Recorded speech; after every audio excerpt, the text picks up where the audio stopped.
So in every military conflict, there's something called the fog of war. And this fog is not just the haze that surrounds the battle, but it is the propaganda, it's the half-truths, it's the unverified claims that surround it all. And today, we are here to lift this fog around Operation Sindoor with somebody who's perfectly placed to do so, none other than Lieutenant General Tiny Dhillon. Welcome to Fauji Days, sir. Good morning, Mehak, and thank you. Great, sir. So, sir, we are talking when you have announced your third book, which is Operation Sindoor, on Operation Sindoor rather, and it is after the success of, super success, I would say, of two books, Kitne Ghazi Aaye, Kitne Ghazi Gaye, and Wafadari, Imaandari, Zimmedari. And while these two books have been great in their own right, this book on Operation Sindoor is one extremely different from what you have written so far and very timely. And you've done this, I don't know, surprisingly on such short notice and so quickly and brought it out in the market. What was your, why did you feel the need to write this book on Operation Sindoor at this time? Mehak, as you very rightly said, the first two books were on two different aspects of soldier's life and soldier's way of life. This particular book is on actually soldiering, if I may say that. And soldiering, when two nuclear powers, for the first time in the history, they came to war or came to a conflict with each other.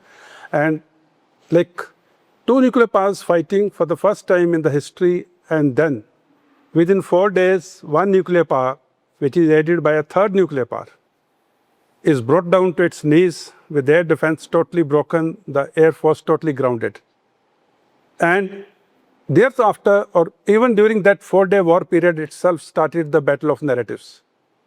So it was very important to bring out the correct things as to what happened, where it happened, how it happened, and what impact it's going to have on the future in the subcontinent as also in the world.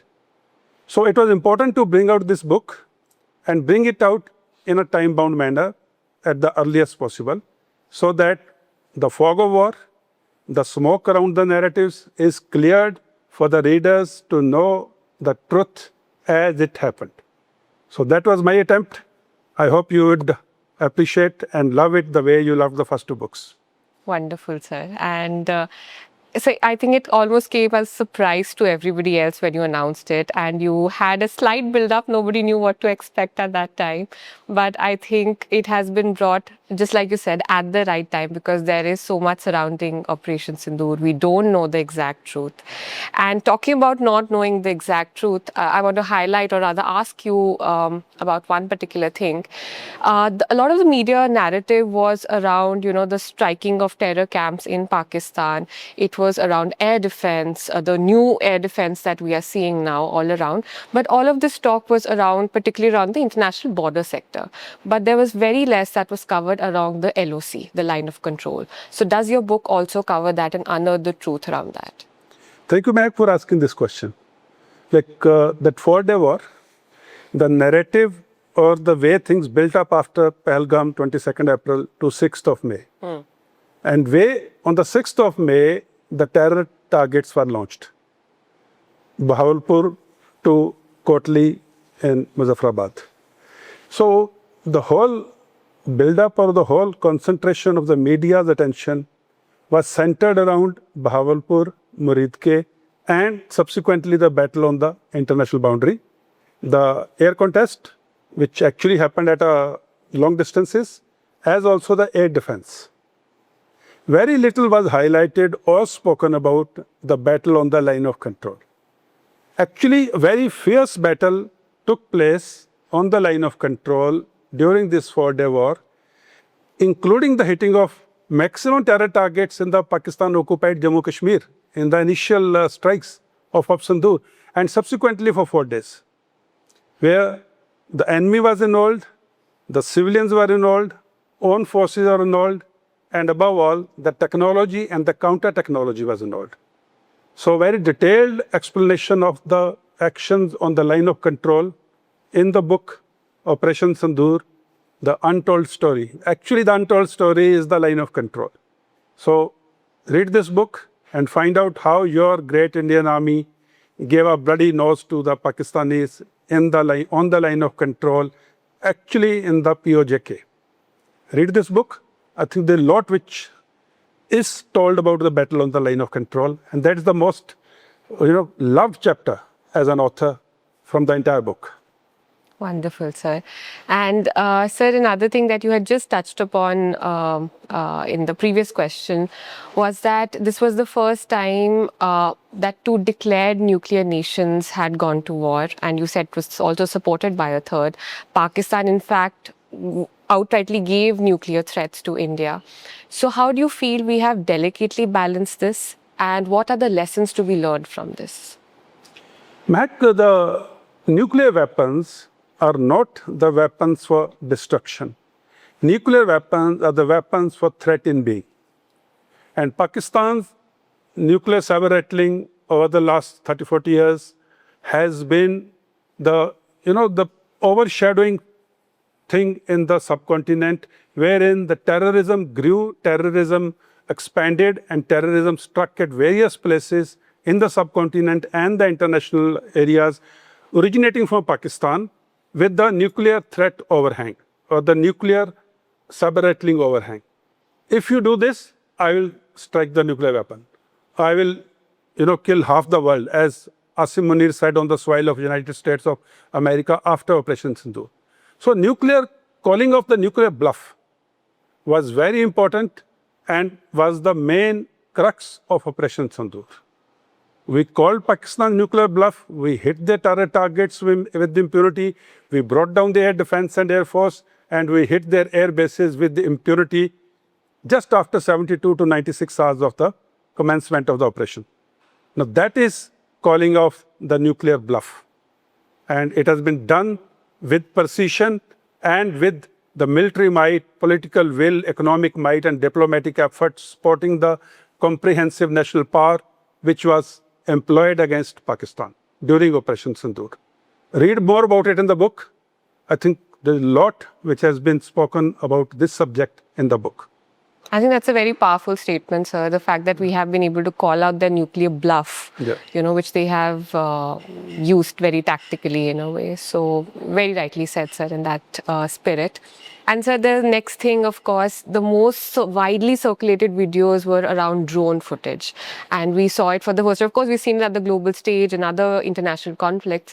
But for the first time, we saw it, coming from Indian side, going into Pakistan and vice versa.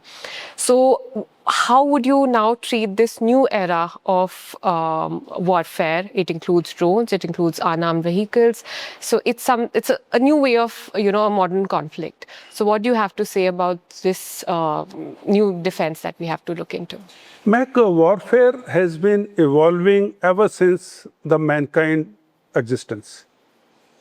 We started with throwing stones at each other, then we came down to weapons made out of stones, then the swords and the spears, then came the cavalry, the horse cavalry, then came the guns. And there afterwards it kept evolving and we went right up to nuclear weapons. And then the technology took over. And here we are in 2025, where two nuclear states go to 4-day war and not a single individual soldier or a military equipment like tanks or guns cross the international boundary or the line of control. 4 days of war between two nuclear countries and not a soul crossing the international boundary or line of control is a new normal of warfare today. We've seen it happening in Ukraine and Russia war, where drones are being stuck deep inside territories. And here the drones were, flying around the whole area around the international boundary line of control. So drone warfare is a warfare of immediate future. And why I'm saying immediate future is because in the long future, something else will come in and drones will get obsolete. So it's ever evolving phase of technology meshed with phase of warfare and combined with the human ingenuity to use it to the best advantage without causing collateral damage and with precision. So I think drone warfare is here to stay for some time. It has still not reached its peak of evolution. It will evolve further and it will become more accurate, more deadlier, and more precise. And The next thing which I'm looking at drones is drones which cannot be picked up by the radars or the air defense, the saluted drones. Absolutely. So I think we are venturing into a new field or new domain of warfare with drones coming in. Absolutely, sir. And I think it's as, I would say, exciting as it is scary, to see all of this, because I think for the first time, people like us, especially who have, like we are in Chandigarh, and it was very close, it hit quite close home for us when we saw all of these things that were happening. And now that we're talking about modern warfare, there's another aspect now that is combined with it, which is the social media narrative that kind of builds around it invariably.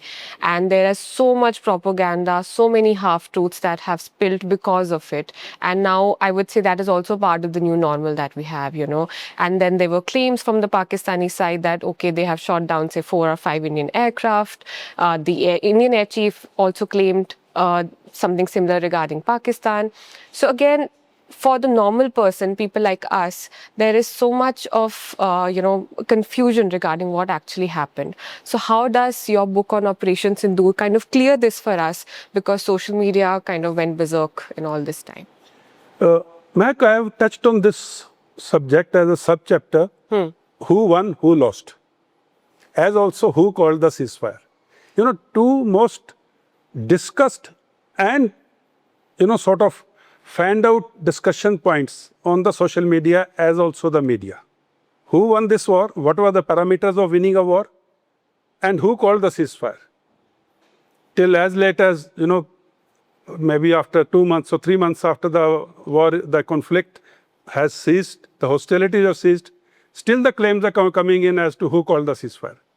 So in today's world of social media and uncontrolled media, this type of myths, half-lies, half-truths, and fog will be there. Unfortunately, it is being used by the interested parties to drive their agendas. Like who shot down how many aircrafts? One side says, the foreign minister of one side says, it is all over the social media, the proof is all over the social media. On the other side, the army chief, air chief of India comes out and shows you the video images, the video graphs of the target being hit before and after. So it is for anyone to see how it all happened. I have written about it in great detail with facts. And social media and media narratives, agendas. There's a full chapter of this because the biggest lesson learned out of this war was how the enemy will drive their agenda, how the interested parties will drive their agenda. Just to give a small example, the war is fought between India and Pakistan on the international boundary and line of control. Narratives are built somewhere else. Now, if after 4 days of war, it is declared that Indian weapon systems, Indian joint venture weapon systems like BrahMos, Russian weapon systems like S-400 and French weapon platforms like Rafales have won against Chinese, Turkish and the Western Bloc weapon systems, then the defense industry is a big industry in the world. All the orders for future procurement of defense equipment, especially by the third world countries, would go to the side which won this war on ground. Because this is the first time these weapons are being tested in real-time war with a nuclear backdrop. Hence, the agenda was being built somewhere else to declare that so-and-so has not won, but so-and-so has won. To keep their clientele, keep their customers of defense equipment intact. So, kahin pe nigahein, kahin pe nishana, that proved actually true in this war of narratives. And I devoted one long chapter on this, going into nitty-gritties, whys, ifs, and hows of it. Read it in the book. I think you'll gain actual insights into the whole battle of narratives. So I think that one dialogue summed it up very beautifully in terms of how the propaganda was built. And I think one thing that definitely our military did so well was the kind of press conferences that were heard, and make sure that people know what the reality is. And it was a very united front that we brought to the world. And touching about these international relations that we had, so of course there's a military side to every conflict, but there's also a diplomatic side. And of course there were a lot of international powers that were involved involved and who came and spoke and, gave their version of everything. So, firstly, what are your thoughts on that? And secondly, again, how does the book cover this aspect of international powers talking about Operation Sindoor? Since it was a war between two nuclear powers, naturally there were concerns around the world of this war not turning into some irresponsible person, letting go a nuclear weapon. So there were genuine concerns, and then there were personal agenda-driven concerns.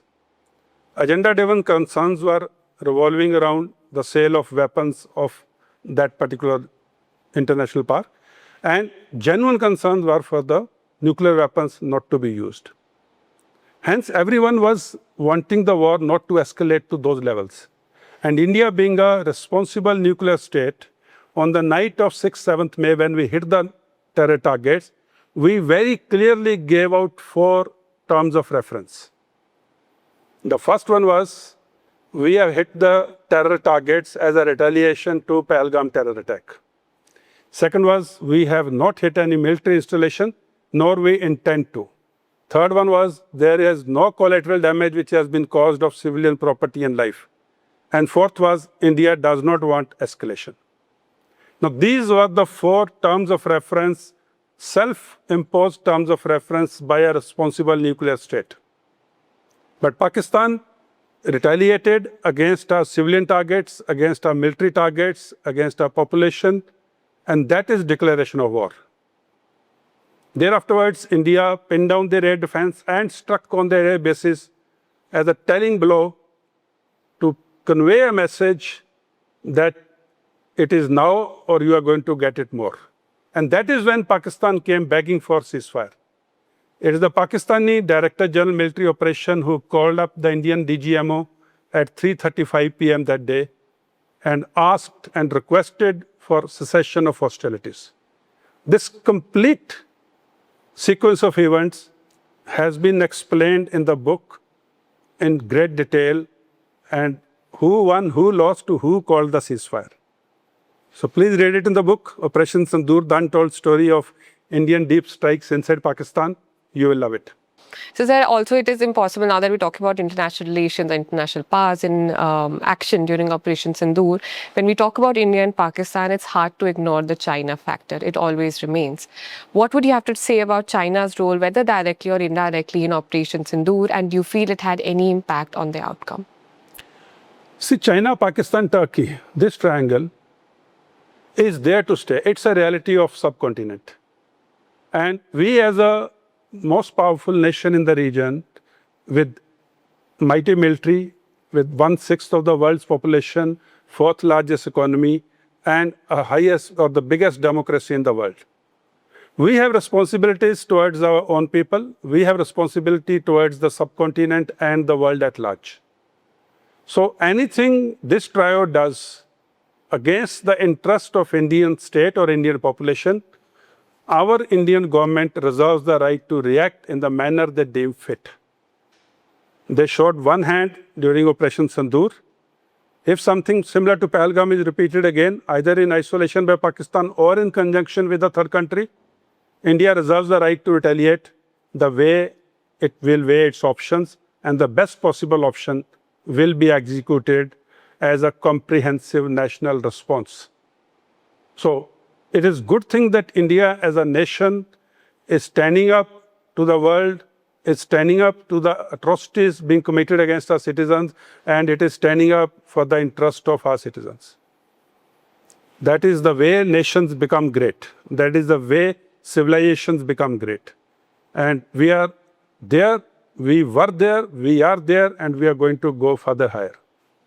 Absolutely. I think that's a big vote of confidence in terms of what India can do as a power, and not to be underestimated by any stretch of the imagination. And sir, with Operation Sindoor, it was kind of a very hard-hitting response, just like you mentioned, in terms of what India can do, and the fact that India is not going to back down if there's an attack on the country and its citizens.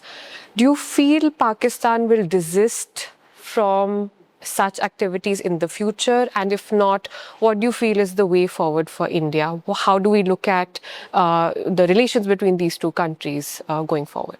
Matt, thank you asked this question because the last chapter in the book, which is a little longish chapter, is all dedicated to way forward. How India will react to any further misadventure by Pakistan similar to Pahalgam or Pulwama, and how India will identify who is a target, who is a terrorist. A terrorist and a person or a state sponsoring terrorism is considered as a terrorist. And very well initiated counter-terror strategy has been given out by a Prime Minister in one of his speeches. That and much more has been combined together and clubbed together in the last chapter, What is the Way Forward? And the only thing which works in this world today is Bhai bin preet nahi. Without threat, nobody will be your enemy. Everyone understands what you're saying. But if you have a gun in your hand, the person understands it better. So to be a military might, to be an economic might, to be a political might, to be a democratic might, is the way forward for India being a responsible nuclear state. And that is how everyone will appreciate and respect our existence and our growth. Absolutely, sir. And so when it comes to our our internal matters also, there's been a lot of chatter around the theaterization. And in fact, yesterday only in the first ever Run Samvad that was held, our Air Chief mentioned that theaterization should not be rushed. It needs to be a calculated decision that needs to be taken. Do you have any thoughts or anything that you would like to say around this matter of theaterization and what is actually needed for India to strengthen up? Good you ask this question. See, I have spent 4 tenures in a directorate which earlier used to be called perspective planning. That is future planning of strategy, the manpower, the equipment, the weapon systems, the technology, the R&D, and the budgeting. So, evolving warfare demands evolving restructuring. Call it by any name. Restructuring to face the future threats, the future weapon system, the future technologies, the future power of the enemy as it is growing. We need to evolve and restructure ourselves in terms of the groupings, in terms of the weapon systems, in terms of equipment, in terms of our strategies, technologies, mindsets, and what have you. So we cannot be stagnant at a particular point in history. We need to grow mentally and physically in keeping with the growth of the enemy and the environment in the warfare domain. So yes, theaterization is one step, and it could be bigger than theaterization. Now that we have a first-hand experience of how the war is going to be fought in the near future. So there is need for restructuring at all levels, and that is the only way we can optimize our resources, which are very scarce and which are very expensive. Nobody should be left out of the battle. That should be the theme of restructuring or theaterization or whatever name you want to give it. Absolutely, sir. And I think that's very well kind of said as holistically, that we need to have a united front and it has to be done at all levels, all together. And so just going back on the fact that this is a new kind of warfare and a new modern warfare that we are seeing. And this, of course, involves the fact that we have to ensure that our weaponry is up to date. It is doing better. We are progressing in that field. Of course, there's a lot of Indianization as well. We are bringing up indigenous weapons as well. What do you have to say about the defense allocation and the defense budgets and the kind of role that will play in terms of making sure that our militaries are up to date? Defense preparedness is the only assurance you have for your nation's safety in future. The intentions can change overnight. Friends can become foes overnight. Capabilities take decades to build. So money spent on defense preparedness will never be wasted.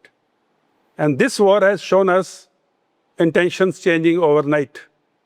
Even the era post the war has shown us the intentions changing overnight. So for us to be capable to fight any type of war against any type of enemy in the future, we need to invest our hard-earned money of the nation at the right place. We need to maintain and sustain the standing army, the equipment. We need to invest in the newer technologies. And we need to be one step at least one step ahead of our adversaries in warfighting, in technologies, and in future equipments. Our research and development has to be very strong, not only the government government organizations, but also the private players. Private Indian defense industry is as nationalist as anyone else. We must hold their hand, we must involve them in the R&D, we must involve them in the bulk production and take the nation forward. Putting money into defense preparedness and defense equipment is an assurance for economic, political, and growth of nation per se for the future. So defense preparedness, defense budget, and modernization are most important in today's world. We are a growing country, we are a growing nation, and let me be very clear about it. The world is not liking it. World is not liking India's growth economically, democratically, diplomatically, militarily. When the world is not liking it, intentions can change. So build the capabilities by yesterday. Okay, we did something by yesterday, we did something by today, but tomorrow we must have the best of equipment to fight the future war. As and when, if and when it happens. We cannot afford to be runners-up in the next war. We need to be victorious. The nation of our size, the nation of our might, the nation of our economy, the nation of our type of democracy and political will needs to come up trumps. And we must invest in the right place. So you have expressed in the past what books like Kitne Ghazi Aaye, Kitne Ghazi Gaye meant to you, what Wafadari, Imaandari, Zimmedari meant to you, and they were more personal accounts, so they meant something else for you. But now you have written a very public account of a very important operation, which is Operation SINDOOR. So what does this book mean to you, writing this book for the public? This book needed a lot of research, needed a lot of authentication, and needed a lot of, different opinions to analyze it in the correct perspective. Analyze each and every aspect in the correct perspective. So research work was more, it was done against time. Like first book I took about 8 months to write, second book I took about 6 months to write, and this I wrote. The writing part was just within 1 month, but the research is continuing even today. When the book was going into print, that day morning also I was editing and doing something to put in the latest what's happened on that day. So the book is updated to as good as 10 days ago. So that was different from the previous book as compared to this book on Operation SINDOOR. I loved writing it, I enjoyed writing it. On a day I worked for even 22 hours. Wow. Writing this book, because aim was to bring it to the readers at the earliest with the bestest information and the most analyzed events of recent war between the two nuclear neighbors. And that was a breakneck speed with which everyone worked, not only as an author, but editors, the publishers, the printers, everyone came on board, and the book is with you within about 3 months or 3.5 months of the war. Brilliant, sir. Absolutely brilliant. And I think, sir, what my takeaway from all of this personally is, I feel we, of course, see our Indian military fighting on the borders, safeguarding its citizens, but it is also people like you who, even after hanging up their boots, continue to do their duty. And I feel it only inspires us as citizens to continue doing whatever we can for the good of this country. So I think this is a marvelous effort by you to put this together. In my first book, Kitne Ghazi Aaye, Kitne Ghazi Gaye, I narrated a subchapter on nations go to war. Militaries only fight on the borders. And this was proved in even Operation SINDOOR. Nation went to war. Militaries were only fighting on the borders. Each and every citizen soldier contributed in his or her own way to the nation building, to the war effort. So whatever you're doing, wherever you are doing that, just do it little bit better, and you would have contributed to the nation building and national power. Just do your job shiddat se and honestly. You are the best soldier in the uniform or out of the uniform, but you are a contributor to the nation building. Every person counts when it becomes to war efforts. You be counted, you be there, let your name be there in those who said, I did it for my nation. Thank you. Wonderful. I genuinely have goosebumps every time you say such things because I genuinely feel we forget that we can also contribute, Yes. you know. And it was very evident, like, अब जब social media की हमने बात करी, you know, the kind of narratives, and there were people who were trying to stop false narratives going out as well, you know, because there is fear amongst citizens. We're seeing it for the first time. But I think there were people who were standing strong against it. It was our media who was contributing. It was, of course, these kind of, when our, the interviews that were being held at that time, you know, there were generals like you coming on TV telling citizens that we are in control, you know, there is nothing to fear.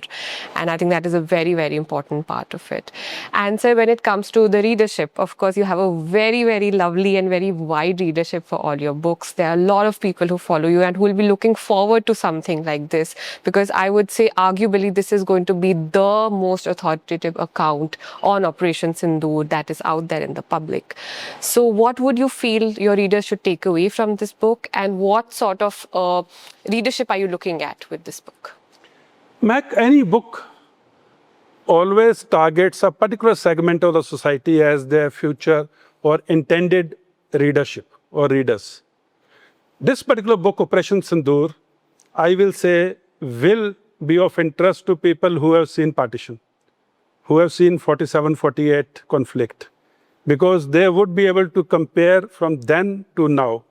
47, 48, 62, 65, 71, Kargil, Sri Lanka, and then they will say where the warfare has come to. So my readership of 80 years, 85 years, 90 years, and the youngster who is in school in 10th, 11th, 12th, wanting to be counted as an Indian. He is the future of the nation. He must know what nation went through in those 4 days, how a nation became great in these 4 days, and where is his position. So my viewership is from 12 years to 95 years and beyond, if there are some good Indians who are wanting to read even at that age. So it's a book for all ages. It's a book for all sections of society. Anyone who feels India is in their heart. It's a book for every Indian. Summed it up perfectly. Summed it up perfectly. So, and as a closing statement, I would like if you can give a message to the citizens of this country through our channel, because so when when Operation Sindoor was going on social media, there were two kinds of narratives that I saw. One was, of course, fear is a very human emotion. It comes out during times like this, especially when you're very close to the border, it happens. But at the same time, there was so much about, so much faith in our armed forces that no matter what happens, we are safe, we are going to be okay, this will pass and we will come out victorious. I don't think anybody went on, you know, social media saying that, you know, ये नहीं हो पाएगा. ऐसा किसी के मुंह में शब्द भी नहीं था. So what sort of message do you want to give as somebody who's seen this from close quarters, who understands this way better than us? How do we keep ourselves from not giving into that fear and being confident in terms of what we have as a nation? See, in today's world of social media, where your one tweet or one post or few words can make a difference to someone who believes in you. So if you are a citizen where you feel people believe in what you say or write, just be responsible enough to what you write or what you speak. And on the social media, we have fault lines within. Who doesn't have? We have internal fault lines, but as a nation, we should always stand together for India when it comes to fighting against others. We can resolve our internal issues later, no problem at all. But be a good citizen, be a good Indian, be an Indian who can be counted, for whom the soldier at the border will lay down his life defending your right to say whatever you have to say.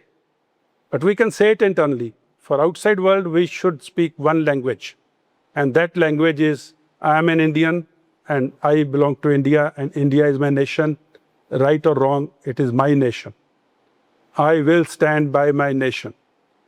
And that gives a lot of strength to that soldier, a lot of motivation to that soldier, a lot of willpower to fight for India and, if required, lay down his life for India and for you. So be responsible, be counted, be there. So, and I would also like to just one last question. What would an operation like this have done to the morale of our soldiers who are actually fighting there, who've seen this again from very close quarters? What would have something like this done to their morale? See, like I said earlier, nothing succeeds like success. When you are achieving success in such a crucial war, the first war between two nuclear enemies, and when you are sensing success, when you're smelling success, when you're feeling success, the morale of the soldier goes sky high. Especially on the line of control, where the contact is visual, where the damage which you are causing to the enemy who was trying to hit you is visible. There are photographs of the damage being caused to the army posts, army areas, the army terrorist launch pads in the book. That is where the morale counts, I think, 70% in war fighting. Especially जिगरे की लड़ाई है, वो जो line of control की लड़ाई है, जो mountain warfare की लड़ाई है, there your words count for that soldier. And again, coming back to the chapter on line of control, you read that chapter to understand how your army fought, how our army fought for the best interests of the citizens, for the best interest of the nation, and how we decimated the enemy. It was unfortunately not covered very well in the media, but read in this book what happened on the line of control. Amazing things happened there. Amazing. And our soldiers' morale was sky high. It is sky high, and it will continue to remain so. Just support the soldier, just support your army, just support your nation. Thank you and Jai Hind. Wonderful, sir. And I think, sir, writing books like this is nothing short of public service that you do, because it is about bringing, just like you said, the untold truths to the limelight, making sure people know about things. And even I saw in your video yesterday, there are a lot of pictures as well that I think people have not seen yet. And that will be something very, very interesting to see. So, sir, if you can just tell our viewers, when can we expect this book and how can the readers actually get this book? Yes, every soldier, every citizen must do his duty or her duty for war effort. I did my duty by writing this book and bringing to you what actually happened. A soldier never retires. I may be wearing a different uniform today, but dil se Hindustani, dil se Fauji. And this book, Operation Sindoor, the untold story of India's deep strikes inside Pakistan, will be in your hands in the early first week of September. The book is available at Fauji Days website for pre-orders. As also, you can call or WhatsApp message directly to the browser's bookstore, Fauji Days, at 9878-799-100 and book your pre-order. I will sign that book for you with your name, personally signed by the author, delivered to you in the first week of September. Hurry up, very less time left. Book your order today and get a by name signed copy by first week of September. Read good books, read original books. Thank you. Jai Hind.